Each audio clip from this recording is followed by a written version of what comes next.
introduce the speaker. Welcome to the 5th webinar hosted by the HealthMatters program in partnership with Project Search and funded by the Rehabilitation Research and Training Center on Developmental Disabilities and Health. Today we're together for 60 minutes, 45 minutes of presentation, and we will have about 10 to 15 minutes of question and answer at the end. Everyone is muted. We have quite a large audience today. So all the questions, please use a question and answer box or a chat box to ask your questions. I will read them out loud and Stephanie will answer the questions. The webinars are recorded and captioned, and we will make the recording and the transcript and the slides available online after the webinar. So without any further ado, I'm going to introduce the 5th webinar, Mindfulness Strategies for Building Success and Wellness in the 21st Century Workforce. This webinar will discuss the use of mindfulness strategies for building success and wellness among people with intellectual and developmental disabilities within their work site. Mindfulness tools will be reviewed for participants to incorporate with their students and employees with intellectual and developmental disabilities in the classroom or in the workplace. The presenter today is Stephanie Patterson. Stephanie is a certified English and special education teacher and has been in the field of education for over 20 years. She's also a lifelong yoga practitioner and is licensed through Finding Inner Peace Yoga School and is a member of the National Yoga Alliance and the Cape Cod Yoga Association with specialty certifications in pre-postnatal yoga, children, teen yoga, and mindfulness meditation. Stephanie, you ready? Hello, I'm here. Stephanie, we can hear you. Excellent. All right, so hello everybody. I'm really honored to be offering this webinar to you all today. As Jasmina had said, I am a special ed teacher and I work in Massachusetts at the Riverview School. And at the very end of the webinar, there will be a bunch of resources. And if you'd like to learn more about Riverview School, there is a link there where you can find more information about Riverview School and as well my Yoga in Bloom background. So I would like to start our webinar today with a meditation, a very simple meditation. I call it the anchor. So if everybody, just wherever you are sitting right now in your space, just rest your feet on the ground, sitting up nice and tall, reaching the top or the crown of your head upwards, and just letting your hands fall. Resting your eyes closed if you wish, or just gazing downward. And just beginning to find your breath.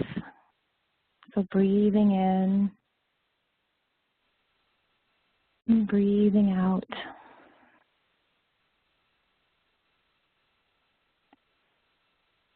Breathing in and breathing out. And now just taking that image of an anchor. An anchor helps us feel strong, secure, safe, and calm. So imagining that anchor just gently floating through the ocean waters, just letting it fall down through the water. And then slowly, softly, gently landing on the ocean floor in the sand.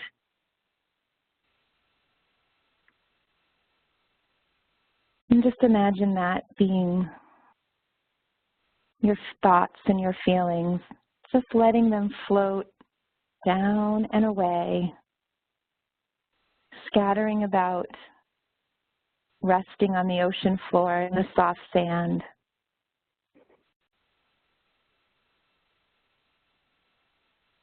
And breathing in and breathing out. And if you do have those thoughts that keep creeping in, just acknowledge, let them be, let them float, let them rest in the sand.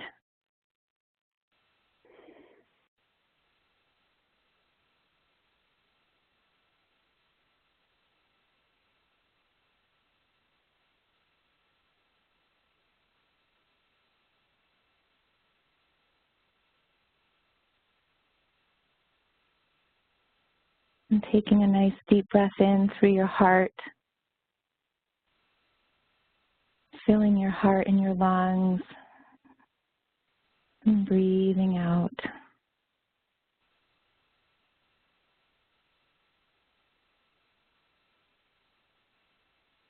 And floating, resting softly, gently, and calm.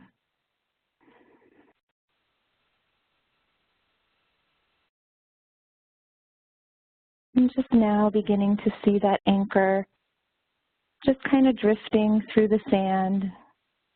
You're moving a little farther away.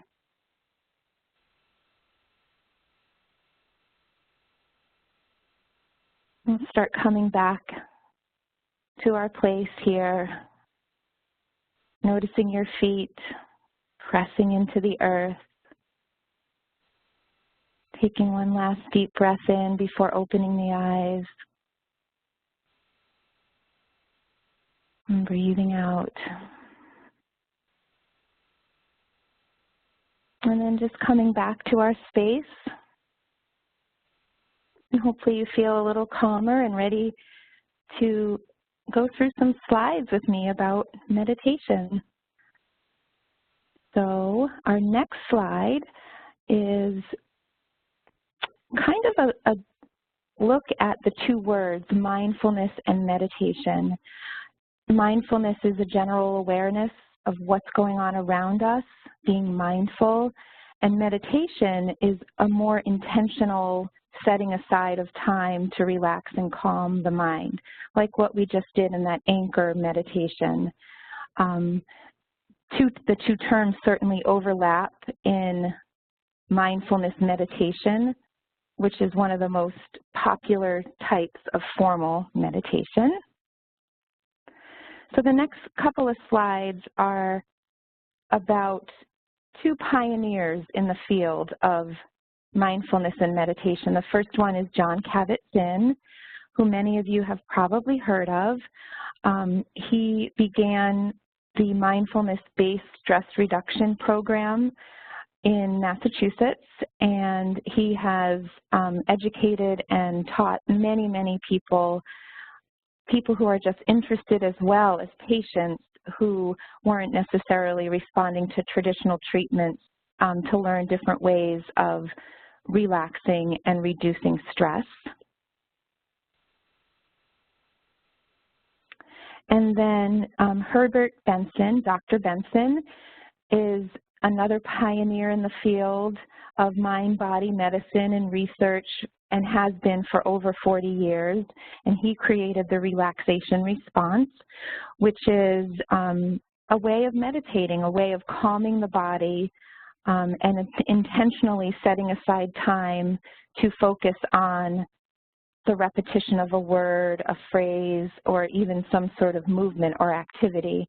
So that can be a formal meditation, it can be a yoga class, but even beyond that, it could be an activity that you love, like swimming or jogging or knitting or running, whatever the case may be. That in and of itself can be a meditation and can elicit the body to relax and become centered and calm. So I'd just like to look in the next few slides into the brain. The brain is a fascinating organ, as we all know. there are three main areas that when we talk about mindfulness and meditation that are affected. The prefrontal cortex, or the prefrontal lobe, that's our center of executive functioning, planning, organizing. The amygdala, which helps regulate emotional responses. And then the hippocampus, which is connected to memory and other types of emotions, stress, worry, fears. So the current research, Richie Davidson is someone who has done an extensive amount of research in this area in terms of noting how meditation and mindfulness may change your brain. The actual gray matter in the prefrontal lobe, the density of it would produce greater planning, problem solving, emotional regulation. The size of the amygdala, there may be less fear, less anxiety, and then he noted an increased thickness in the hippocampus, meaning less stress, and maybe stress-related disorders like depression or post-traumatic stress disorder.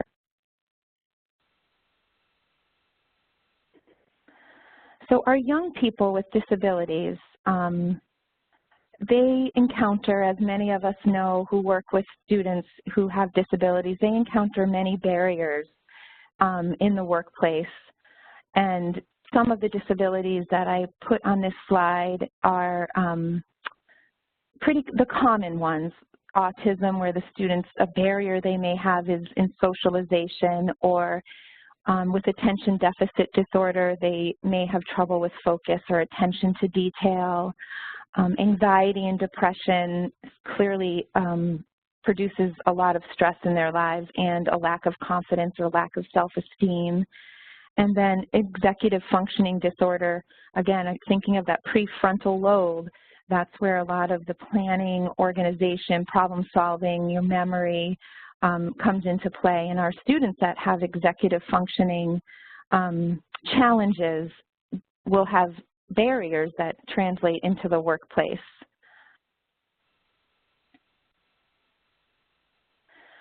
So this slide shows a study that was done that mindfulness at work and 7 specific or distinct ways that mindfulness improves your performance at work for students with disabilities, as well as all of us.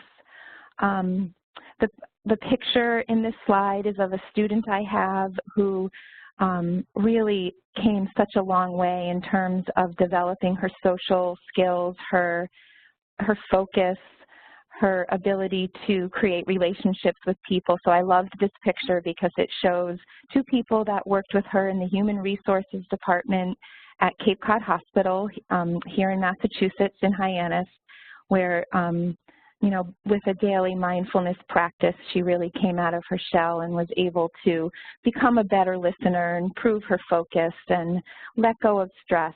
You know, some of these points here on this slide really applied to her.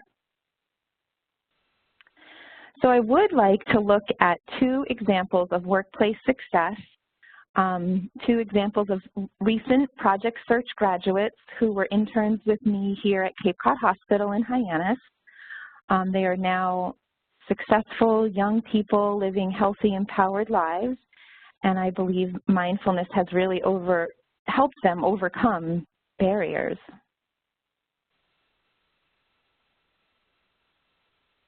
So our first, so basically my focus in these 2 individuals are the words confidence and focus, mindfulness and action, showing how through the practice I help them build more confidence and focus in their lives. So here's Justin. Here's our first slide. Here he is making paninis in one of his rotations.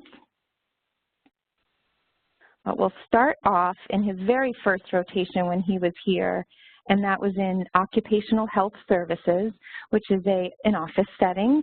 And he came to the program struggling with organizing all of the things that he had to organize on a daily basis, whether it was remembering his badge or remembering his wallet with his bus pass in it, or packing his lunch or remembering to shave. So right off the bat, he presented with some struggles in the executive functioning. So we developed what I call a mindfulness system, which is essentially just, for him, it was a bureau box. We found a really cool box, and he decorated it, and it was his place where he put every day his bus pass, his wallet, his hospital badge, his phone, his keys, whatever he may need for that day was intentionally set in that box to, again, it was a way to raise his awareness of, you know, these items that he needed them every day, and it was in the same place every day. So that helped with his confidence, and he moved on the second rotation in the emergency center, which was a really big step for him coming out of his comfort zone. He said from the very beginning there was no way he was ever going to work in the emergency center. So the fact that he tried this rotation was a really big step for him in his confidence and his understanding his emotions, his feelings, his self-awareness, but he still had this negative mindset. So we implemented a daily mantra, which is a word or a phrase, a positive thought, and I'll talk a little bit more about mantras in a little bit, but his was stand tall. I would notice that Justin, when he was feeling a lack of confidence or feeling overwhelmed or stressed, he would really start to scrunch over and just kind of recoil within. And so I taught him this mantra of standing tall, and it really helped him. I would say it, and he would right away increase, you know, open his chest, reach up with his head, and just say, okay, you know, I can do this. Whoops. Oh, Jasmina, I'm not sure what happened. Hello? Yeah, what's going on? I am not sure what happened. I think, I'm not sure, I maybe have a technical difficulty here. Do you still see my slides? Yes, we see the slides. So you're on slide 14. Do you want me to advance? Yeah, so I don't see anything on my computer right now, so. Okay, I can advance for you, no problem. Slide 15. Okay. Okay, so the next slide is, would be his third rotation, correct? Yes. Okay, so in his third rotation, Justin was working, this is where he found his, what would I call it, like his wheelhouse. He found his place. It was food services, and this is where he realized, I want to start, you know, finding a job in here. He had an interview to start off his rotation, and right away in his interview, he self-advocated, talked about how he had ServSafe certification, so they were able in the rotation to start to really layer his skills back on. So it was very empowering for him to be able to get to that step, and he was making paninis, he was serving customers, he learned the cash register, so he definitely grew in that area. And this is when we started using the mindfulness practice of positive intention setting, goal setting, which was very empowering, like I said, for him. And again, this is the time when they start to graduate, so he was starting to feel a little nervous, so setting these goals was a really great, and positive thinking intentions was a really great activity for him. So the next slide, can you advance it, Yasmina? Yes. Okay, so the next slide is, I'm just working on some tech issues here, I guess, on my computer, but the next slide is his outcome, correct? Correct. Yes. So he has a wonderful outcome. He is now working a 24-hour-a-week job, and actually two jobs in food services, one in a local Italian restaurant, and then a local 4-star inn here in Massachusetts.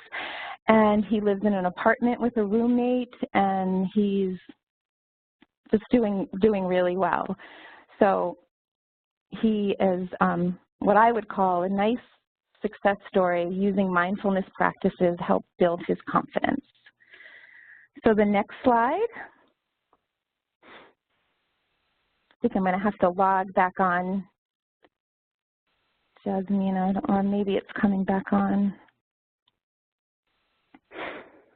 So the next slide, is that Katie? Is Katie, yes. Okay. All right. So Katie, so you can, that's just a nice picture of Katie standing in one of her departments. So if you can just go to the next slide. So Katie is someone who I really needed to build focus with Katie. She would often, again, similar to Justin, where she needed the help with her planning, her organization. She would often, maybe get distracted by different peer dramas. So I had to work with her on her focus. And the first thing we did with her is work on her, I'm just trying to get back onto here. Excuse me one second. Let me see if I can log back on. For some reason, my computer is shutting down. Just bear with me for 1 second. Okay.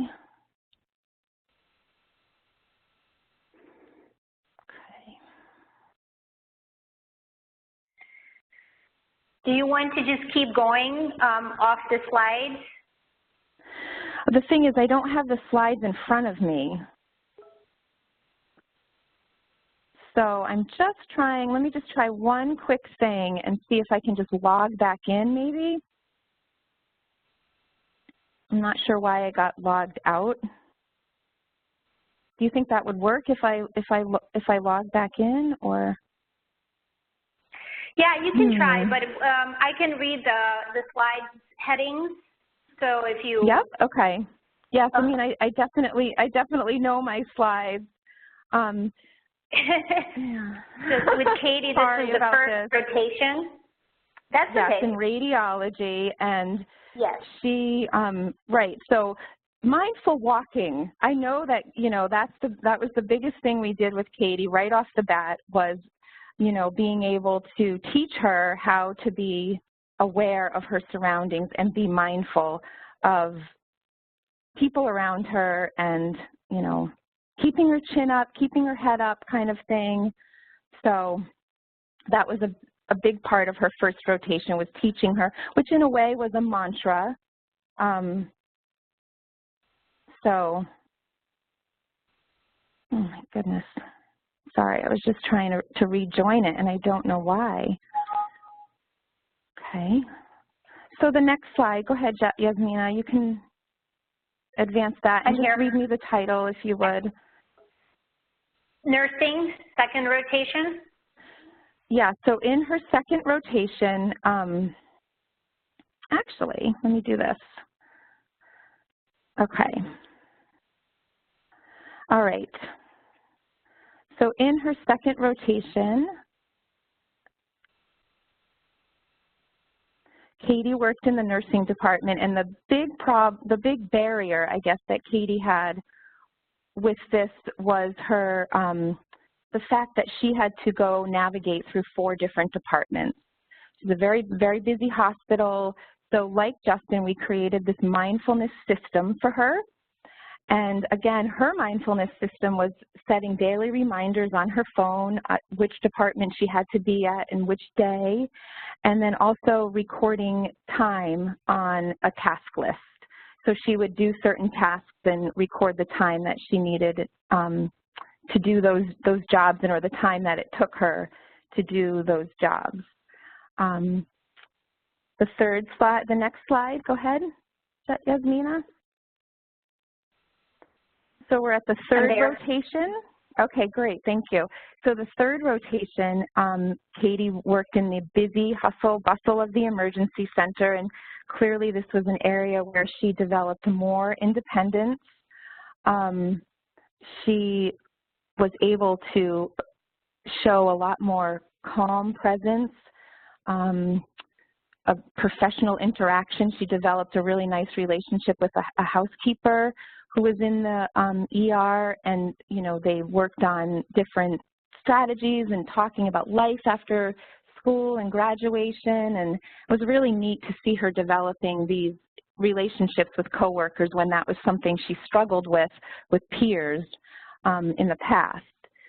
And again, like Justin, we also did a lot of, in her morning routine, we did a lot of positive thinking and intention and goal setting to help with the transition planning piece. Again, like Justin, I said, they would be graduating and had a lot of worry and concern about what's going to happen next. So her outcome, so next slide.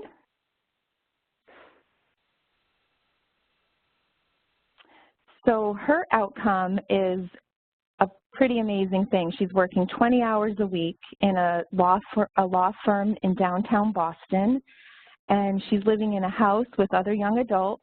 Both of the young people I'm discussing here have supports, but they do live in houses or apartments with their friends.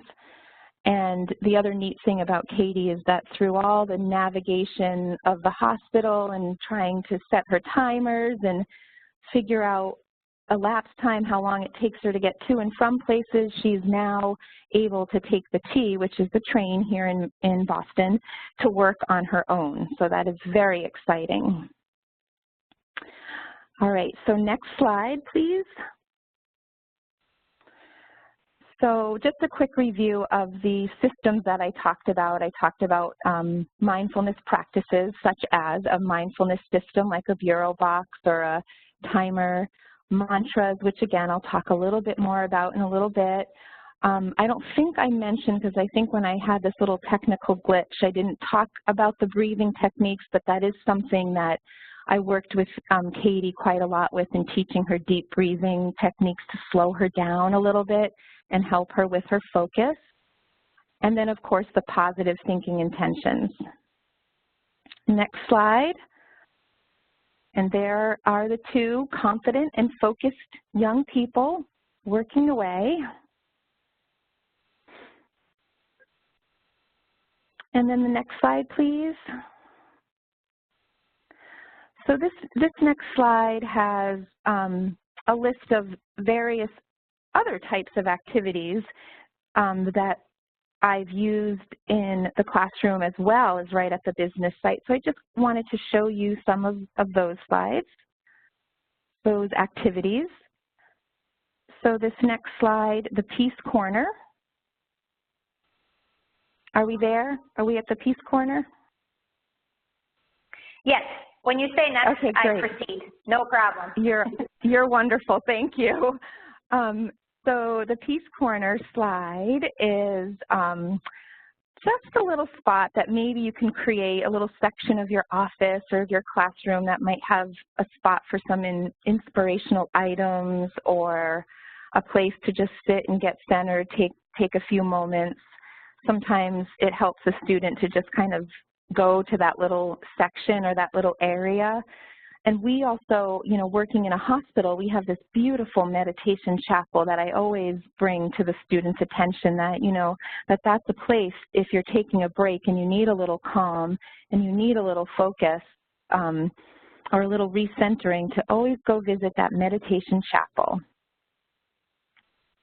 Okay. Next slide, please. The Stay Positive box. So the Stay Positive box is something that I keep in the classroom every morning. I put it out on the desk, and it's the students may put a little note in there, a little note of gratitude or a little note of kindness or something that they did that they were proud of.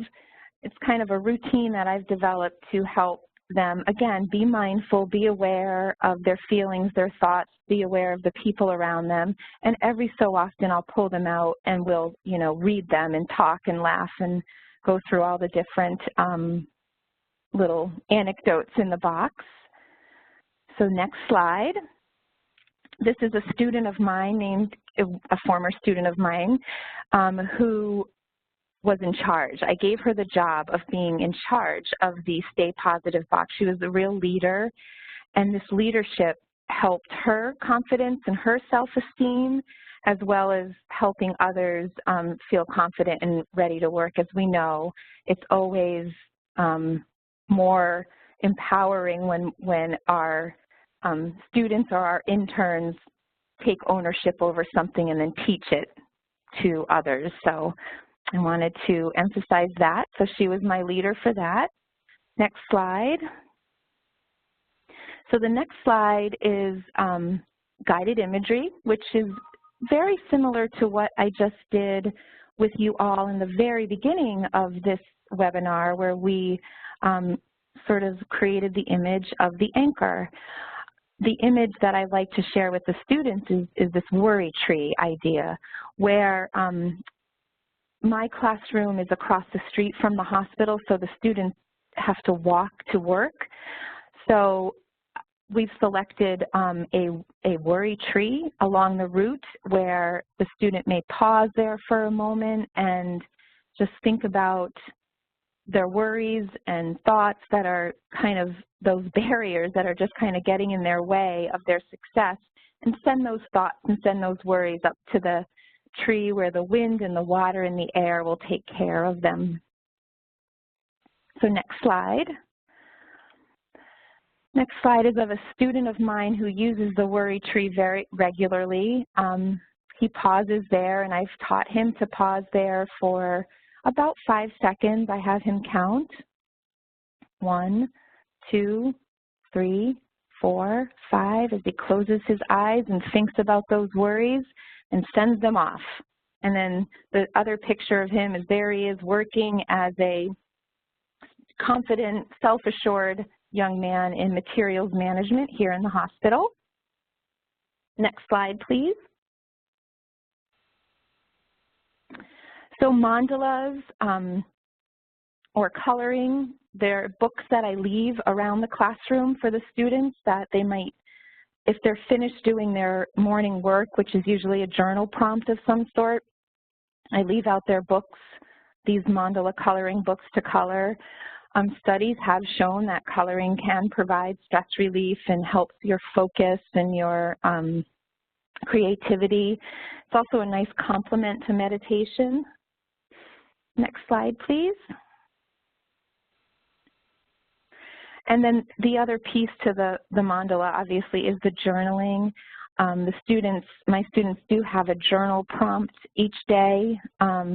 However, I also emphasize that that journal is a real tool that you can use when you do have downtime, whether it's downtime in your department or, again, before morning meeting if you finish your work, after work, at home. So I definitely use the journal as again, a mindfulness tool, an awareness, a way to learn a little bit about your thoughts and feelings and just kind of get them out of your mind and onto the page. So next slide is a student of mine that uses the journal every day, whether it's to answer her prompt on the board or to use it as a tool to help with stress.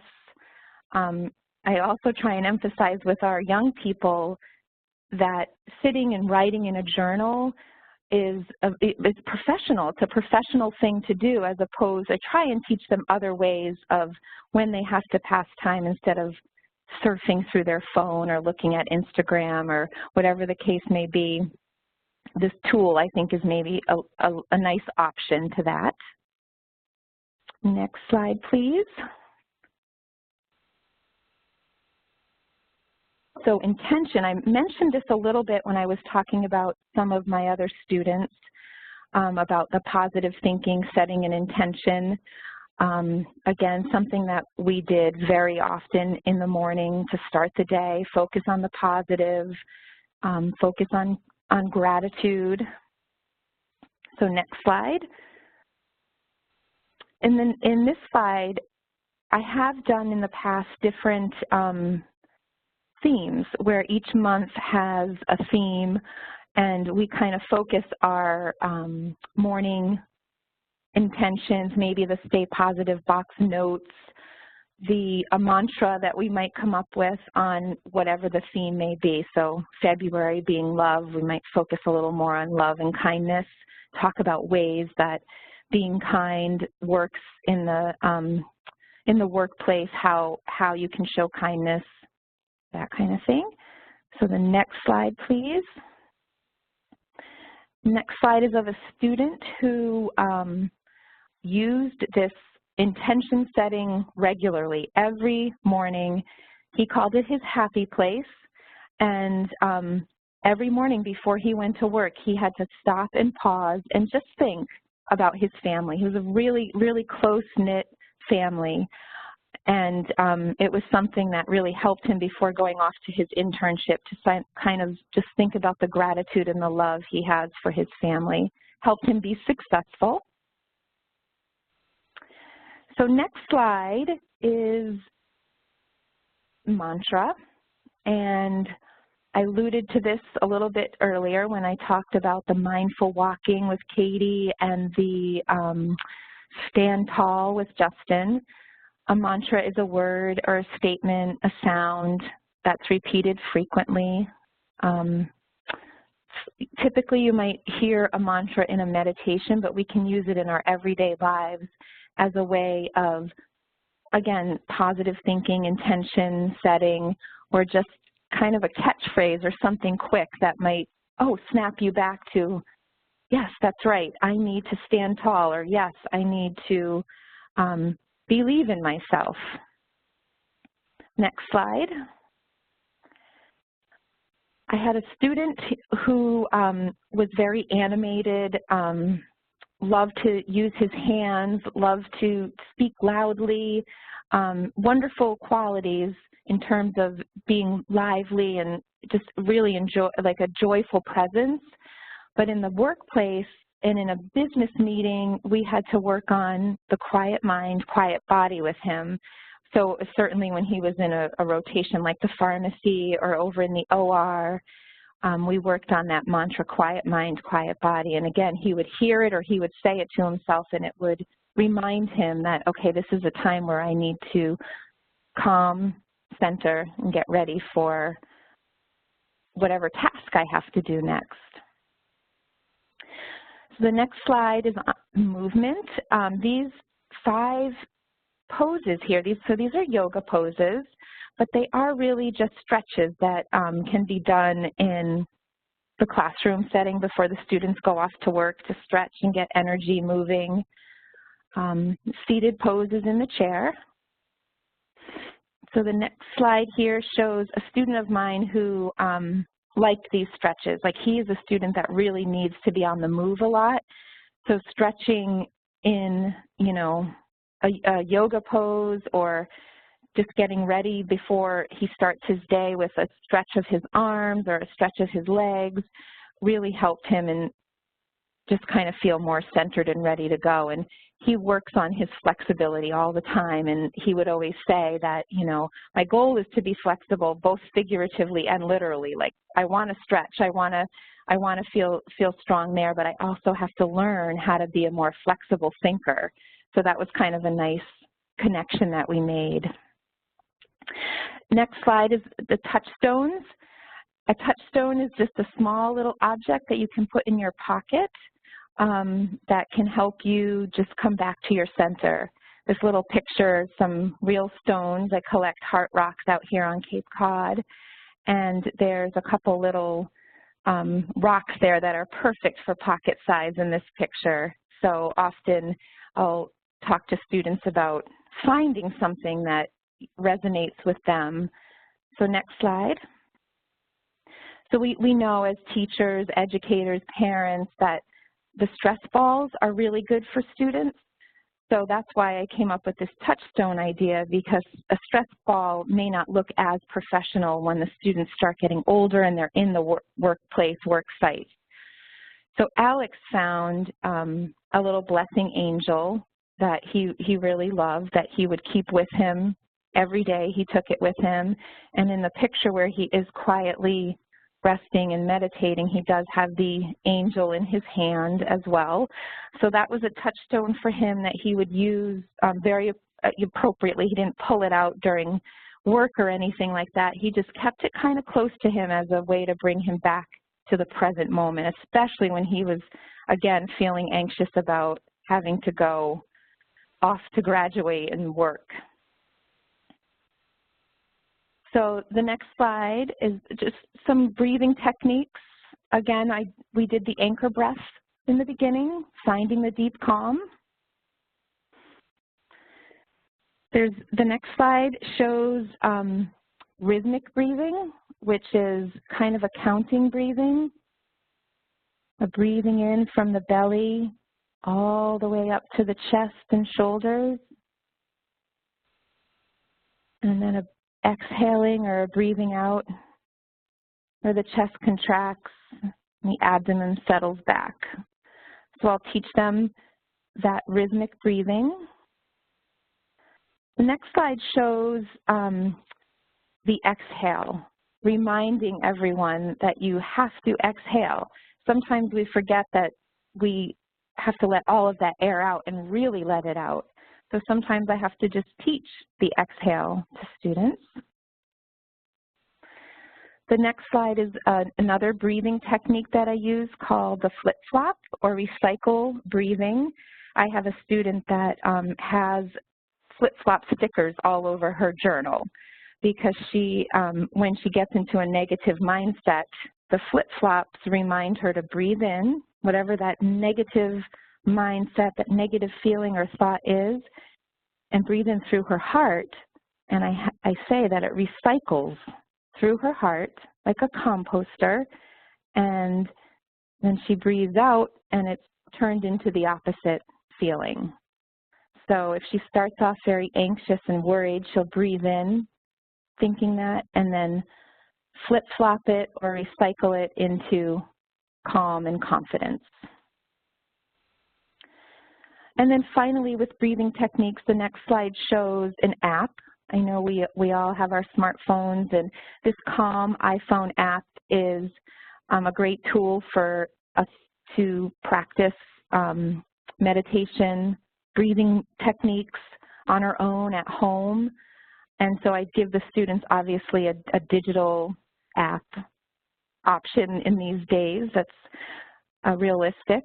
And it has nice music in this app, and you don't have to purchase it. You can just get the free version, and it is very effective, I think. And then the last couple of slides, so the next slide just shows some different tools that actual tools that I might use, like chimes or Tibetan bells to indicate the start of a class or the end of a class. The meditation is beginning. The next slide, again, has a talking piece. Some students, as we know, really struggle with being able to talk and communicate, and sometimes if I give them an object that's a talking piece, it'll help them with mindful turn-taking and even just listening, too. The next slide now shows the leader. I talked a little bit about the leader with the Stay Positive box. I've also used a leader as a tool in the worksite as mentors. So both of these young ladies in this picture worked in radiology, and the young woman on the right, Kat, is mentoring the other young woman, Katie. You've seen both of these two already in the slideshow. So Kat was teaching Katie some of the skills that she learned when she worked there. And I was alongside too, just to, if they had any questions or just to keep the teaching going. The next slide, mindful jobs. So again, similar to a leader, a tool to use is having a student in your classroom be in charge of something like the Stay Positive box, or in charge of the lights, being the light keeper, or leading the meditation. Here's a picture of a student as a bell ringer, ringing the Tibetan bell that I have, and leading the meditation. And then the last bit of, the last tool, I guess, is mindfulness cards. There's many, many things out there for mindfulness practice. If you look at stores, look online, this Perfect Calm deck is something that I use regularly. Again, just inspirational stories or little messages on the cards, or certainly you can buy your own, create your own set of mantras or whatever the case may be. And this final slide is just a little, so just some testimonies that I have found through various conversations, through things students have written down, through surveys I've done with at my school to determine how students and interns here at Project Search like the meditation. And practice the pause, this next slide, is kind of like a mantra, or even like a positive thinking intention, something that we say a lot. I've adopted this a lot this year at my site here at Cape Cod Hospital, is to just practice the pause. Pause before jumping into an assumption or an accusation or a harsh reaction. So that's something that I've really started using. And, you know, when we're having conversations, you know, the students may jump in and say, well, we've got to practice the pause here. So again, the final 3 slides, Yasmina, are just all resources, websites, some of the books I've consulted, and like I said, there's my website on there, which is Yoga in Bloom. And if you ever would like to get in touch with me, or through Riverview School or through Project Search. And the very last slide is our questions. Thank you so much, Stephanie. I already have several questions coming through, okay. So I will jump right in. And please feel free to put the questions in a question and answer box, and I will read them out loud for Stephanie. Great, thank you. One question comes from, or a couple of them come from Hillary. What do you recommend for individuals for whom meditation techniques could become compulsive? For example, some folks may journal obsessively, causing journaling to become an anxiety behavior rather than an anxiety reliever? That's a great question. I think that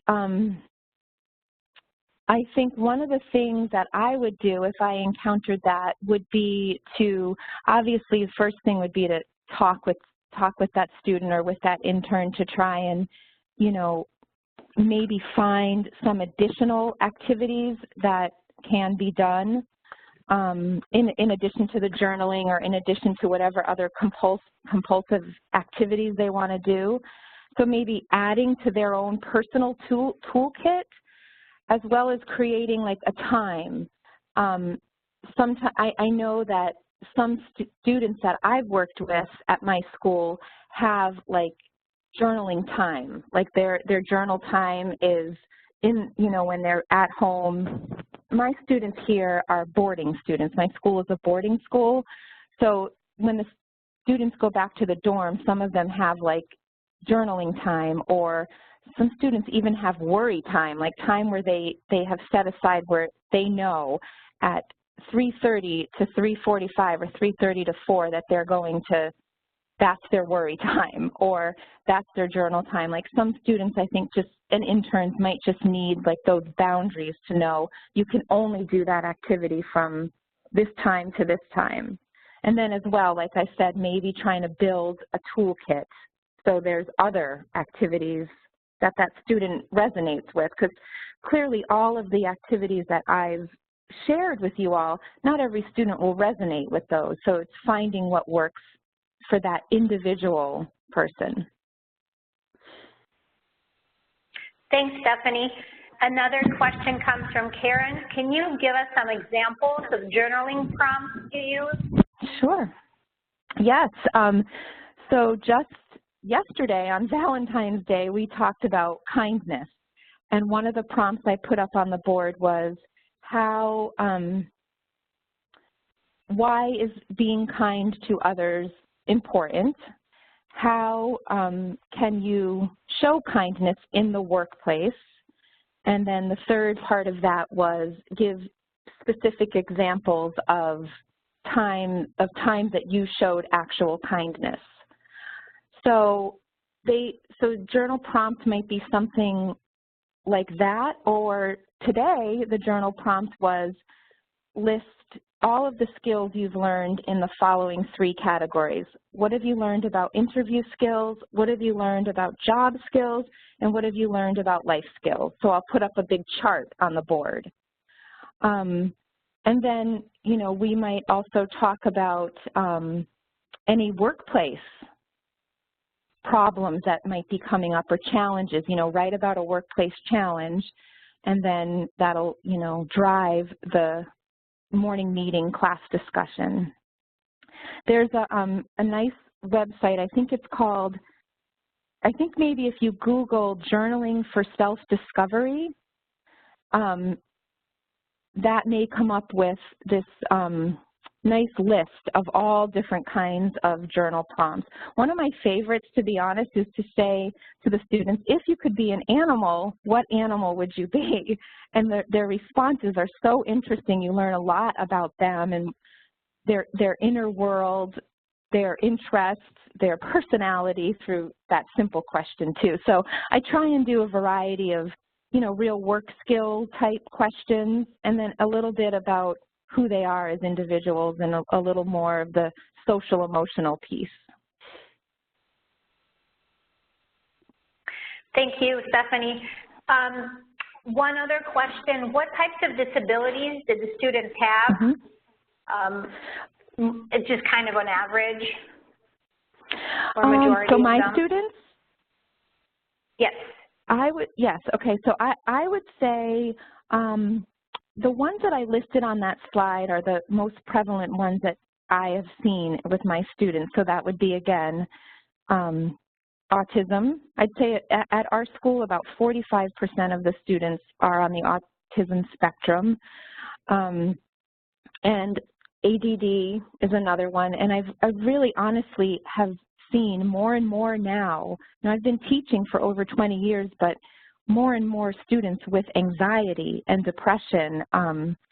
It just seems like such an epidemic right now, which is why I believe so strongly in this mindfulness practice, because I've seen how it can really help those students who are so anxious and, feel like they don't have any self-worth and they can't do a job, when in fact I see how capable they are. They just need to learn some skills and some strategies to overcome.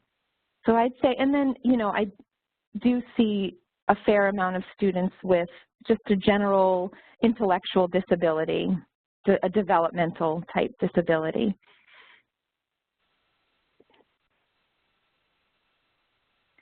Thanks, Stephanie. Any other questions? I do have a couple of comments to read. People okay. be to be enjoying the presentation. So Joni said, we enjoyed the topic, giving us many ideas, and I'm liking the phrase, practice the pause. Good. And then yes. from Rosita, so delightful, your presentation. I like how you can use nature, worry tree, journals, internal talk, worry box, feelings, and gratitude, themes, important topics, special box, starts the day, and mandala, constructive time, relaxed time. So, Rosita, another question. In your internship, how do you explain and provide advice to the individuals so that you are not condescending? Example, when you implemented be still, be quiet, how did you explain that to the young gentleman? That's a great question. I think it's something that we came up with together. I think, the more we involve our young people in creating their own mantras, their own decisions, their pathways, the better. So it doesn't come across as me teaching them this thing. So we talked about that together as, you know, the two of us sitting down, trying to come up with, you know, what can we do to help you when your arms are flailing and you're talking really loud? And he had, his friend was someone who, Justin, who used the stand tall mantra. So he was already familiar with this mantra that I started with Justin, who, again, we talked about it together. And, you know, sometimes it just, I think with Justin it started even as, hey, sit up tall. Hey, stand tall. That would be a great mantra for you. So I try and keep it, I try and really involve the young person, the young adult in what would work for them and what words. Obviously, we want to use words that they would understand and that they would embrace. So that was really important to me to involve them. Thank you, Stephanie. Any other questions? I'm gonna wait for a couple of minutes just to see if there are any other comments or questions that come through. Thank you all for, I wanted to thank you, Stephanie, and thank you for all the attendees for sort of keeping up with the technology. I think we've used some of your strategies today to kind of combat the stress of your computer just completely shut down on you, but I think we've managed to kind of pull it together. If there are no questions, oh, go ahead.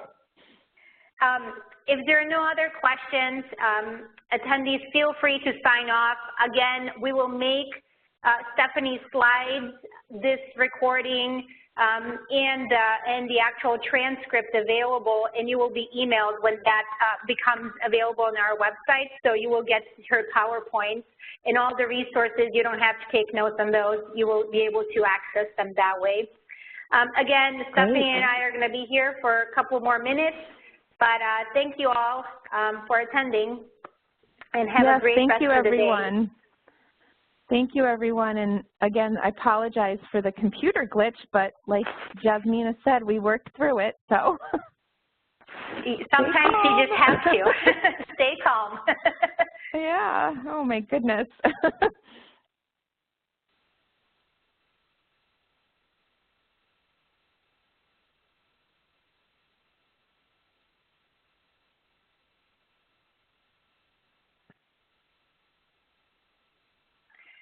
All right, I don't think we're getting any more questions, so I will just go ahead and sign off. Thanks, Steph. Okay. All right, thank you. Take care. Bye. All right. Bye-bye.